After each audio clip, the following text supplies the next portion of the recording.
మీరు మిథున రాశిలో జన్మించారా? మిథున రాశిలో జన్మించిన వారు ఈ వీడియోని చివరి వరకు చూడండి. హాయ్ అండి, అందరు ఎలా ఉన్నారు? నేను మీ కిరణ్ చంద్ర, న్యూమరాలజిస్ట్. ఈ 2026 సంవత్సరంలో గనుక చూసుకున్నట్లయితే జూన్ 2 నుండి మిథున రాశి వారికి అదృష్టం ఖరారైంది.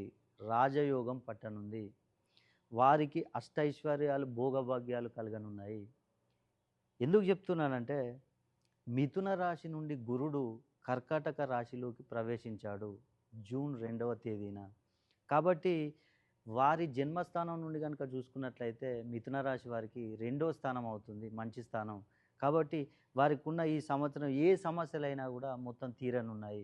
రుణ బాధలు, ఎన్నో సంవత్సరాల నుంచి పెండింగ్లో ఉన్న కోర్టు కేసులు, అదేవిధంగా భూ తగాదాలకు సంబంధించిన కేసులు కూడా ఈ సంవత్సరం పరిష్కారం కానున్నాయి.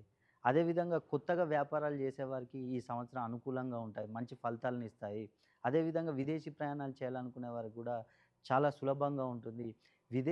విదేశాల్లో స్థిరపడి ఉద్యోగం లేని వారికి కూడా ఉద్యోగాలు వచ్చే అవకాశాలు ఉన్నాయి.